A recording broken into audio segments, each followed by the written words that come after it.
Hi hello எல்லாருக்கும் வணக்கம். Welcome back to நம்ம சேனல். இன்னைக்கு வந்துட்டு சனிக்கிழமை எபிசோட். விஜய் சேதுபதி சார் வந்துட்ட உடனே வாத்து போல எபிசோட் லெவலே வேற மாதிரி போச்சு. சோ இன்னைக்கு வந்துட்ட எபிசோட்ல மெயின் ஹைலைட் கம்ருதீன் தான்.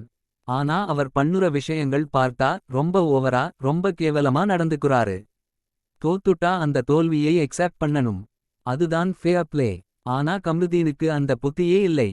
அவர் எப்போயும் யாரால தோத்தாரோ அவரையே ப்ளேம் பண்ணி திட்டிக்கிட்டு சண்டை போட்டுட்டு இருக்கார். ஃபேக் அப்படின்னு சொல்லி ரம்யாவை திட்டிக்கிட்டு அவளை கோன பண்ணுற மாதிரி நடந்துக்குறாரு. அண்ணான்னு சொன்னா குத்தக்கூடாதா? அப்ப அது கேமா இல்லே. அது ஃபேவரைட்டிசம் கேம் ஆயிடும் கம்ருதீன். அதோட சுபிக்ஷா கிட்ட போயிட்டு நீங்க இங்க இருந்து வந்தீங்கன்னு கேட்டது ரொம்ப கேவலமா இருந்துச்சு. இது ஒரு மனிதருடைய பேக்ரவுண்ட் ஐ கேலி பண்ணுற மாதிரி தான்.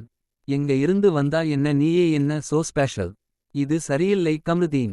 விஜய் சேதுபதி சார் வந்த உடனே அதனாலதான் கம்ருதீனை செம்ம தாளிச்சு எடுத்தாங்க. அவரே சொல்லிட்டாரு, சாரி நீ கேம் புரியாம விளையாடுறே. பாத்ரூம் போனா கூட குத்தலாம். அதுதான் ரூல். அந்த நேரத்துல கம்ருதீன் வாயில இருந்து சாரியே வந்துடுச்சு. ஆனா ஆண்டி கிளைமேக்ஸ் என்னன்னா இவருக்கு இன்னும் தெரியல தப்புன்னு. இன்னும் டாட்டி கேம் தான் விளையாடணும் சொல்லிக்கிட்டு இருக்காரு. ஐயையோ. அடுத்த வாரம் பார்ப்போம். பார்வதிய குத்த போறாரா இல்ல ஃபேவரட்டா காப்பாத்த போறாரா? அதோட கம்ருதீன் அப்பாவும் அந்த இடத்துல சண்டை போட்டப்ப அவனை தூண்டி விட்டுட்டு இப்போ கம்ருதீனுக்கே அட்வைஸ் பண்ணிட்டு இருக்காங்க விஷ பாய்சன் பாட்டில் பார்வதி. அதுக்கப்புறம் விஜய் சேதுபதி சார் மாஸ்டாஸ் பற்றி பேச ஆரம்பிச்சார். பாவம் சார்.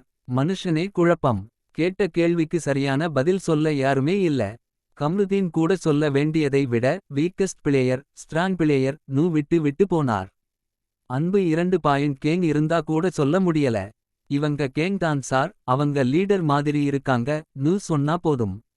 ஆனா அது கூட சொல்ல முடியல. விஜய் சேதுபதி தலைய பிச்சி எப்பா நான் விரும்புற கேள்விக்கு சரியான பதில் கிடைக்கும்னு நினைச்சாரு போல. கடைசில விஜய் சேதுபதி நீ ஜெயிச்சது உன் மெரிட் இல்லை, அவங்க விட்டிருந்ததால்தான் சொல்லி கம்ருதீனை மறுபடியும் நிப்பாட்டி வைத்தார். செம்ம என்ட்ரி, செம்ம எண்டிங். அதுக்கப்புறம் இருமுகம் யாருக்கு இருக்கு அப்படின்னு டாபிக். அதில் ரொம்ப பேர் பார்வதிக்கு ஓட்டு போட்டாங்க. ஏனெனில் அவங்க ரொம்ப கனிங். ஒரே சைட்ல அன்பா பேசுவாங்க, மறுபடியும் வேற சைட்ல புகார் பண்ணுவாங்க. அப்சாரா சொன்னது 100 விழுக்காடு கரெக்ட். இப்போ பார்வதிக்கே சப்போர்ட் கொஞ்சம் குறைஞ்சிருச்சு. பிஆர் டீம் கூட கான்டென்ட் கிடைக்கலன்னு கஷ்டப்படுறாங்க போல. இன்னைக்கு விஜய் சேதுபதி வந்து ரொம்ப காம் ஆன எபிசோட். பெருசா யாரையும் ரோஸ்ட் பண்ணல. ஆனா நாளைக்கு மேபி அரோரா ரோஸ்ட் இன்கமிங். சரி நண்பர்களே, இதுதான் இன்னைக்கு நடந்த ஹைலைட்ஸ். நீங்க என்ன நினைக்கிறீங்க? கம்ருதீன் தப்பா இல்லேனா விஜய் சேதுபதி ஓவரா? கமெண்ட்ல சொல்லுங்க. மேலும் இதுபோன்ற பிக் பாஸ் அப்டேட்ஸ் உடனுக்குடன் தெரிஞ்சிக்கணும்னா நம்ம சேனலை லைக், ஷேர் மற்றும் சப்ஸ்கிரைப் பண்ணுங்க. நன்றி.